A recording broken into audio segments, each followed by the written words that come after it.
লক্ষ টাকা জমি দিচ্ছ, 20 লাখ টাকা দিলে কি হয় হাজার বলা, বিভিন্ন ভাষা আমাকে অত্যাচার গালিগালা শুরু করে।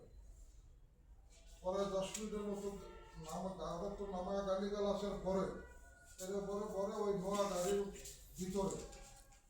নোয়া গাড়ির ভিতরে বোনা পড়াইয়া 1-1.5 ঘন্টা কসলা কুসলি টাকা 10 লাখ দিয়া দাও, আর না হয়তো তোমাকে পড়ানো শেষ করে দেবো, তোমার ফ্যামিলির ক্ষতি হবে, তুমি ক্ষতি হইবা, তোর অস্তিত্ব দিলেন হবে।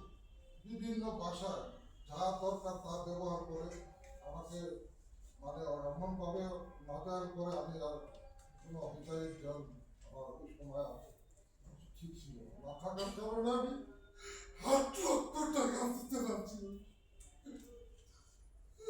8 লক্ষ টাকা যখন দিতে পারছি, আমার তো 3 লক্ষ টাকা আনিয়া 5 লক্ষ টাকা সেখানে আলাম।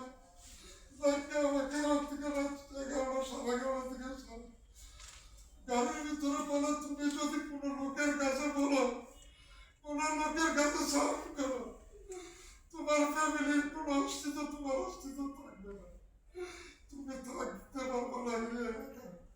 আমি বললাম যে দেখেন, আমি একজন প্রবীণ পিএনপি করি, শহীদ জিয়ার আদর্শ রাজনীতি করি, আমাকে আপনারা এটা করলেন, ঠিক করলেন না, আমি বললাম যে না, আমি 2023 সালের কমিটির সদস্য, আমি আজকে কালকে 5 তারিখের পরে কোনো কমিটির সদস্য না, আমাকে কাজ করলেন আপনারা, ঠিক করলেন না। পরে পরে তো তুমি কেউ কাছে বললে, আমি তোকে কি করবো এত বুঝেছি, ওদের ভয়ে কেউ একজন লোক সাক্ষী দিতেও আসে না।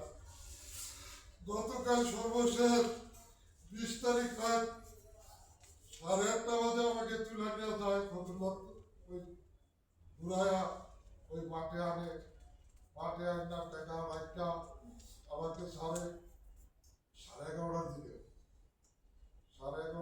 ছাড়ে কেউ কাছে মুখ করতে না করে, যার কাছে বলি সেই বলে যা হয়েছে ভালোই, এর নিয়ে কেউ তোমার পাশে যাবে না, কেউ যাবে না, তুমি তোমারটা তুমি যা ভাড়া মনে করো তাই করো। আমি আইসা কমিশনারের দরখাস্ত জমা দিছি, স্বরাষ্ট্র মন্ত্রণালয় জমা দিছি, নারায়ণগঞ্জ এসপি অফিসে জমা দিছি, প্রধানমন্ত্রীর কার্যালয়ে জমা দিছি। আমি আইনের শ্রদ্ধাশীল, আমি প্রধানমন্ত্রীর কাছে আকুল আবেদন করে আমি এটার সুষ্ঠু বিচার চাই। সাধারণ কর্মী